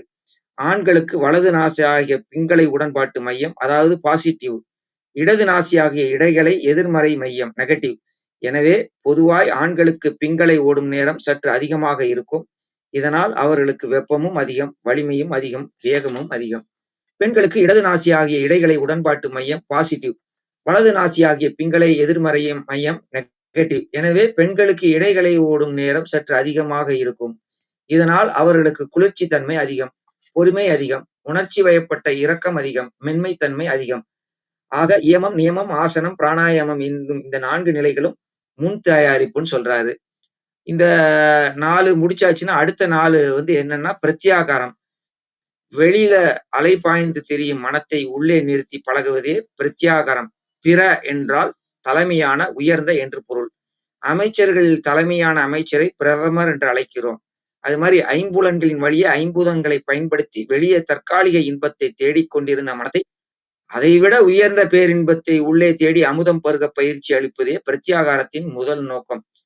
இதுக்கு மூலாதாரத்தை முக்காரம் இட்டிரு அப்படின்னு ஒரு பாடல் வழியா சொல்றாரு. அடுத்து தாரணை. பிரத்யாகார பயிற்சியால் நிறுத்திய மனத்தை உச்சியில் கட்டிவிட்டு உணர்வை பிரிப்பதே தாரணை. தாரணை இல்லாமல் செய்யும் தியானம் எந்த பயனையும் வழங்காது.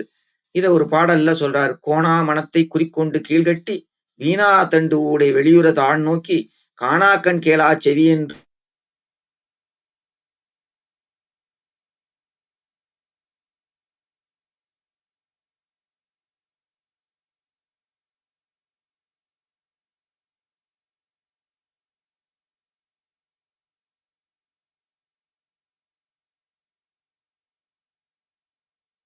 வழியாகவும் பேசிக்கொண்டே இருப்போருக்கு உற்பத்தியாகும் பிராணன் உடனுக்குடன் விரயமாகிக் கொண்டே இருக்கும். அதனால வாய் திறக்காத மோன நிலையில் எல்லையில் அன்பொழியாய், அறிவொழியாய், அருள் ஒளியாய் சுடரும் ஜீவனை அறிவர். சகசதரணம் என்ற செப்பை திறந்து ஜீவ தரிசனம் செய்யாதோர் எல்லோரையும் போல சளி அடைத்து மூச்சு விட முடியாமல் மரணம் அடைவர் என்ற பொருளுக்கும் இதில் இடம் உண்டு. 7வது படிநிலை தியானம். எந்த பாவனையை தாரணையில் முடிவு செய்து மனத்தை கட்டினோமோ அதை அடையும் வரை மனத்தை இடைவிடாத லயத்தில் வைத்திருப்பதே தியானமாகும். எனக்கு இந்த உலகத்துல எதுவும் வேணாம், உன் மேலான ஒரு அருள் ஒளி மட்டும் வேணும் அப்படின்னு முடிவோடு அப்பனாகிய சிவனை எண்ணுவது சிவதியானம். இதற்கு நிற்கள தியானம் என்று பெயருண்டு. உண்ணுவது, உடுத்துவது, துணையுடன் பொருந்தி மகிழ்வது என்னும் இம்மை இன்பங்களில் நிறைவு பெற்றோர் மட்டுமே சிவதியானம் செய்ய தகுதி பெற்றோர். தேவைகளையும் ஆசைகளையும் நெஞ்சில் நிரப்பிக்கொண்டு சிவதியானம் செய்வதால் பயனில்லை. இப்படியே ஆசையை பத்தி சொல்லிட்டு இருக்கும்போது கடைசியில என்ன சொல்றாரு, அன்னையின் எல்லையை நாம் உணர்வு தீண்டியவுடன் 10 வித நாதங்கள் மாறி மாறி நம்முள் ஒலிக்கும் என்கிறார் திருமூலர் தெய்வம். மணிகடல் யானை வார்குழல் மேகம் அணிவண்டு தும்பி வளையே பேரிகையால் தனித்தெழு நாதங்கள் தாமினை வத்தும் பணித்துவர்க்கல்லது பார்க்க ஒண்ணாதே அப்படின்னு சொல்றாரு. இதுல வந்து பாத்தீங்கன்னா இந்த பூஜ்யம் ஒன்றை பத்தி சொல்லும்போது இவற்றுள் சிவனே என்று அடக்கும் அப்பன் தான் பூஜ்யம், அந்த சிவத்திற்கு மதிப்பளிக்கும் ஒன்றுதான் அன்னை அப்படின்னு சொல்றாரு. 8வது, அதாவது நாதத்தின் எல்லையில் அன்னை பராசக்தி இருக்கிறாள், யோகத்தின் எல்லையில் அன்னை பரநாதமாக வெளிப்படுவாள், பரநாதத்திலேயே முழு நாட்டமுடன் நம் மனம் லயப்படும் போது நஞ்சுண்ட கண்டனாகி அப்பனின் தரிசனம் வாய்க்கும். 8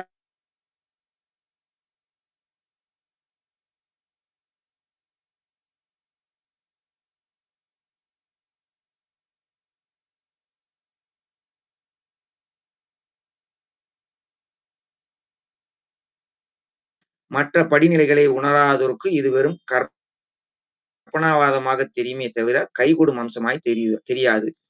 விந்துவும் நாதமும் மேருவில் ஓங்கிடில் சந்நிதியில் ஆன சமாதியில் கூடிடும் அந்தம் இல்லாத அறிவின் அரும்பொருள் சுந்தரச் சோதியும் தோன்றிடும் தானே.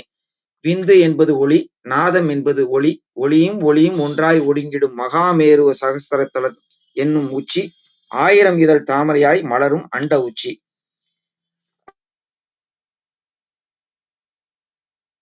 அப்படின்னு சொல்றாரு. இதுலயே நிறைய பாடல்கள் இருக்கு. சமாதி நிலை. அப்ப அந்த 8ங்கிறது நம்ம என்னன்னு நம்ம புரிஞ்சுக்கணும்.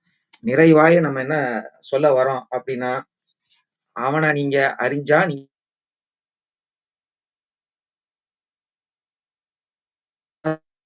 சக்தி பத்தி சொல்லும்போது இம்மை இன்பத்திற்கு அதிபதி அன்னை ஆதிபராசக்தி, மறுமை இன்பத்திற்கு அதிபதி அப்பன் ஆதிசிவன். இப்போ உதாரணத்தின் ஆரணியாம் பல வண்ணத்தில் இருள் புரை ஈகி மனோன்மணி என்ன வருபல வாய் நிற்குமாது தானே. திரிபுரை சுந்தரி அந்தரி சிந்துரி பரிபுரை நாரணி பலவண்ணத்தி ஈஸ்வரி மனோன்மணி என 9 வகையான சக்தியாக உலகெங்கும் பெண் வடிவத்தில் அவர் அரசாட்சி செய்கிறாள். இதெல்லாம் பாத்தீங்கன்னா சயின்டிபிக்கா சொல்லும் போது ultra violet race, infra violet race, laser race இதோட ஒப்பிட்டு பேசுறாங்க. மொத்தத்துல அன்னை பராசக்தி அழகு கோலத்தில் நம்மை அரவணைக்க வந்தாலும், அருவருப்பான தோற்றத்துடன் பழிவாங்க வந்தாலும், பணிவுடன் இருந்து ஏற்றுக்கொண்டு அவளது அருளை பரிபூரணமாக பெற்று கடைத்தேற முயல வேண்டும். அதைத்தான் இம்மை இன்பத்திற்கு அதிபதி அன்னை பராசக்தி, மறுமை இன்பத்திற்கு அதிபதி ஆதிசிவன் சொல்றாங்க. நிறைவா நம்ம இன்னும் ஒரு நிமிடத்துல இதை நிறைவு செய்ய போறோம். 5 எழுத்தை ஓதுவோம், அண்டம் முழுவதும் ஆளுவோம். 5 எழுத்து. உலகின் கண் நிகழும் எந்த ஒரு நிகழ்வும் 3 பரிணாமங்களுக்குள் அடங்கும். அவை முறையே சொல், பொருள், செயல். எடுத்துக்காட்டாக பேனா என்பது சொல் என்றால் எழுதும் முனை, மை நிரப்பும் குழாய், மூடி உள்ளிட்ட அங்கங்களுடன் கூடிய அதன் வடிவமே பொருளாகிறது. நாம் விரும்பும்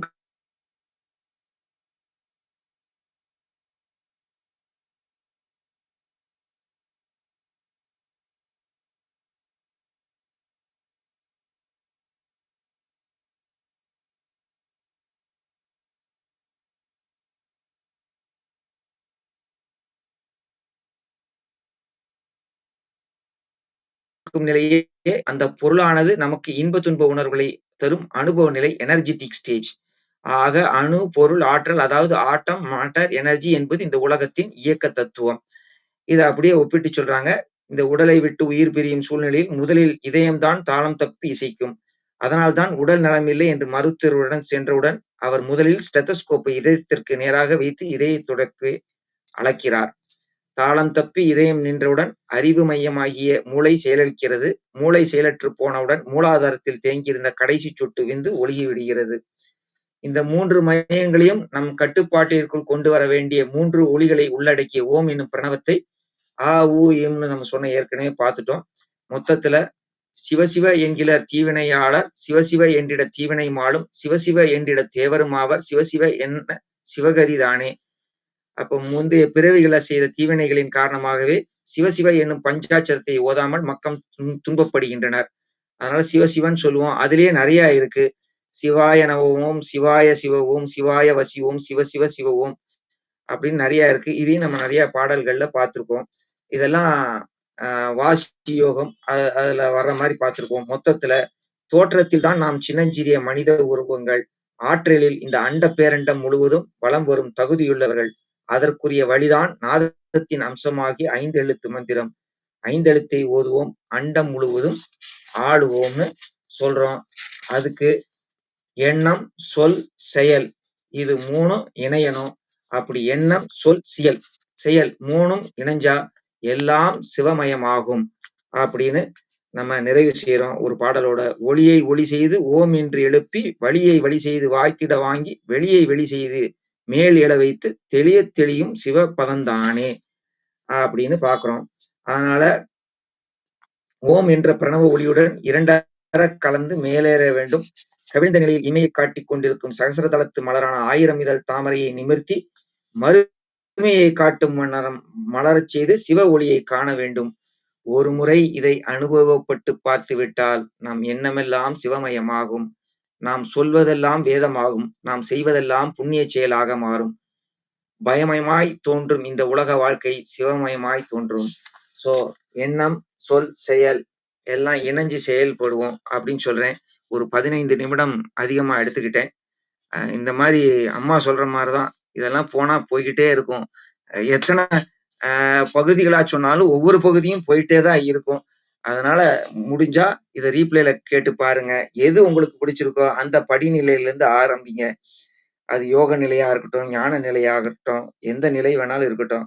என்னால முடிஞ்ச ஒரு சிறு பங்களிப்பு கொடுத்திருப்பேன்னு நம்புறேன். வாய்ப்பு தந்த லைனையா அழகேசனுக்கும், உறுதுணையா நின்ற எல்லாருக்கும், இதை கேட்டுக்கிட்டு இருக்கிறவங்க, தொடர்ந்து வாய்ப்பு தந்துட்டு இருக்கிறவங்க பயன்பெறணும் அப்படின்னு சொல்றோம். திருமந்திர கிளப்பை பொறுத்த வரைக்கும் அவங்கவுங்க எந்த படிநிலையில இருக்காங்களோ முயற்சி செஞ்சு மேல வாங்கன்னு தான் சொல்றோம். இப்ப இது வாட்சதெல்லாம் என்னோட அனுபவம். ஏற்கனவே சொன்ன மாதிரி அனுபவத்தை வெளியில சொல்ல முடியாது அப்படின்னு ஒரு பாடல்ல பார்த்த மாதிரி அது புத்தகமா ஒரு கருத்தா செவிக்கு கொடுத்திருக்கேன். வாய்ப்பு தந்தமைக்கு நன்றி.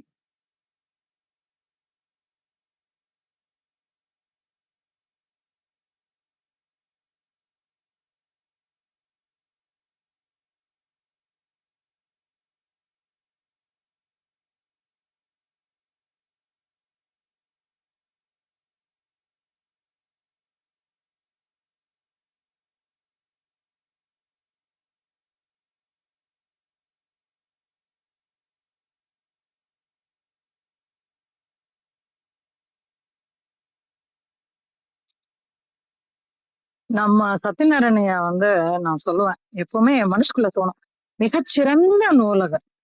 ஒரு தேடல் உள்ளவங்களுக்கு தான் அந்த நூலகருடைய பணி தெரியும். ஏன்னா நம்ம எதை படிக்கிறது, இல்ல என்ன வாசிக்கிறது, இல்ல எந்த புக்கை ரெஃபர் பண்றதுன்னு நம்ம ஒரு தேடலோடு அந்த நூலகத்துக்குள்ள போகும்போது அங்க இருக்கிற ஒரு நூலகர், நீங்க இதை பாருங்க, உங்களுக்கு இது பிடிக்கும், இதை பாருங்க இது பிடிக்கும் அப்படின்னு எடுத்து கொடுத்தாருன்னா அவரை பாக்குறதுக்கு நமக்கு தெய்வம் மாதிரி இருக்கும்.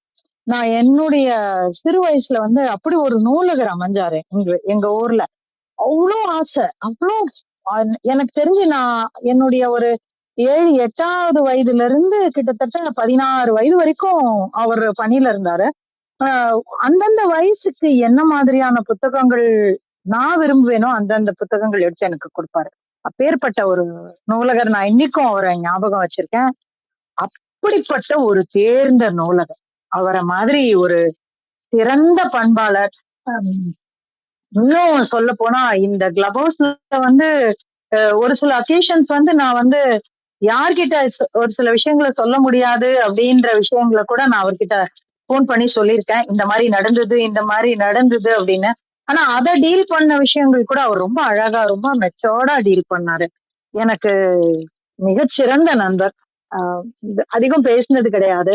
ஆனா பேசின சந்தர்ப்பங்கள்ல ஒரு மிகச்சிறந்த மெச்சூரிட்டி நிறைந்த ஒரு மனிதரோடு பேசுற ஒரு அனுபவம் எனக்கு வாய்ச்சிருக்கு.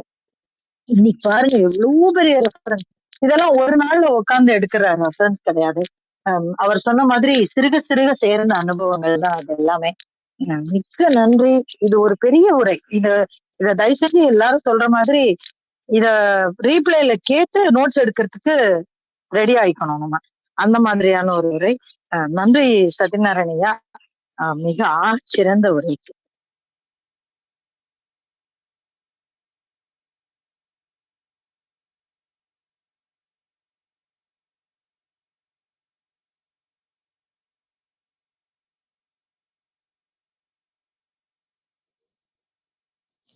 அனைவருக்கும் வணக்கம். ஐயாவோட அந்த உரை மிக அருமையாக இருந்தது. கற்றலின் கேட்டல் நன்று. என்னை பொறுத்தளவு திருமந்திரம் ரொம்ப கடினமானது, புரிந்து கொள்றதுக்கு அவ்வளோ எளிதாக இருக்காது. மந்திரம் எளிதாக தோணும், பொருளும் எளிது தான் அப்படின்னு நினைப்போம். ஆனால் உரையாசிரியர்கள் பலரோடு அதை வாசிக்க வாசிக்க வாசிக்க எவ்வளவோ விளக்கங்கள் நமக்கு புரியும். 2, 3, 4, 5 கூட ஒரு திருமந்திரத்துக்கு பொருள் இருக்கும். ஞானத்தின் வழியா, யோகத்தின் வழியாக அப்படி நிறைய நம்ம புரிந்து கொள்ள வேண்டும். அது ஐயா வாசித்து அதை சொன்னது, வாழ்வியலோட பொருத்தி சொன்னது முழுமையாக கேட்டேன். அருமையாக இருந்தது ஐயா. நீங்கள் குரு, நான் மாணவி. நீங்கள் தெளிவாக வாசித்து விளக்கம் சொல்லி பொருத்தி சொன்னப்போ மாணாக்கருக்கு எளிதாக புரியும் பாருங்களேன். அருமை ஐயா, அருமை ஐயா. இதுதான் எல்லாருக்கும் தேவை. ரொம்ப நன்றிங்க ஐயா, நன்றிங்க ஐயா.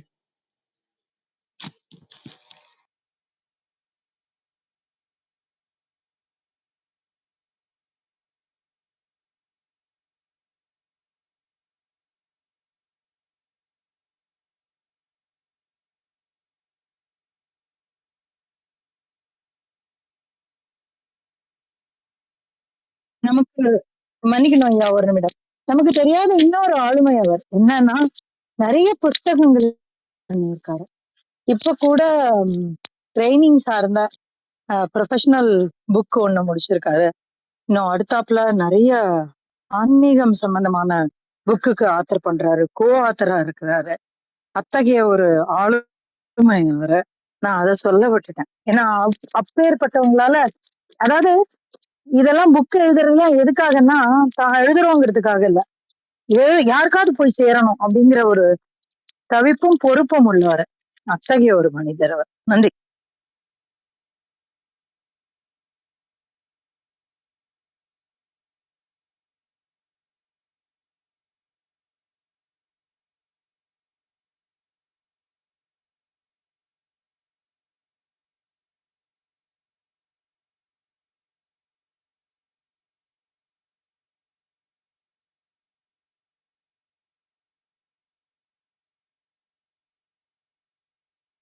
சொல்லுங்க.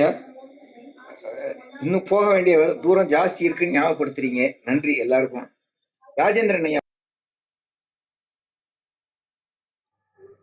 ஐயா வணக்கம் ஐயா. தளத்தில் உள்ள அனைவருக்கும் வணக்கம் ஐயா. இந்த கேள்வி ஞானத்தில் பல மாணிக்கங்களில் நீங்களும் ஒரு ஆள். ஆரம்பத்துலேருந்து உங்களை நம்ம பின்பற்றி தான் வரோம். இந்த சிறப்பான உரைக்கு ரொம்ப நன்றிங்க ஐயா. அது அழகேசன் ஐயாவுக்கும் இந்த நன்றி போய் சேரணும். ரொம்ப நன்றிங்க ஐயா வாய்ப்புக்கு.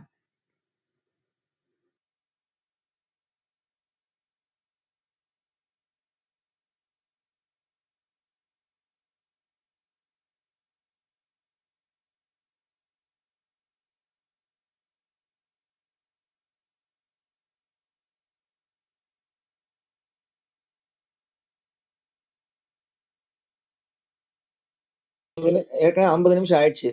எல்லாம் நம்ம வர்ற ஆட்கள் தான். அதனால சேர்ந்து பயணிப்போம், பலன் பெறுவோம், பலன் பெற்றதை பயன்பெறுமாறு அடுத்தவர்களுக்கும் கொடுப்போம் அப்படிங்கிறதா நம்ம சொல்றது எப்போதுமே. அதே மாதிரி இருப்போம். இந்த தளத்தை நீங்க நடத்துறீங்கிறது மட்டும் இல்லாம கூட பயணிக்கிற விந்தியாமா, கிருத்திகாமா இவங்கெல்லாம் நமக்கு பலம். அதனால எல்லாரும் சேர்ந்து பயணிப்போம். முன்ன பின்ன போனாலும் எல்லாரும் சேர்ற இடத்துல நல்லபடியா போய் சேர்ந்துருவோம் அப்படிங்கிறது என்னோட ஆசைன்னு சொல்லாம, என்ன விருப்பம் எது வேணாலும் எடுத்துக்கலாம். மொத்தத்துல சேர்ந்து பயணிப்போம் ஐயா. பயணிக்கிற காலகட்டங்கள்ல எண்ணங்கள விஷயங்கள பகிர்ந்துக்கிட்டா இன்னும் சீக்கிரமா நமக்கு தெளிவு, அடுத்தடுத்த படிநிலை போலாங்கிறத சொல்லிக்க விரும்புறேன். அவ்வளவுதாங்கய்யா. நன்றி.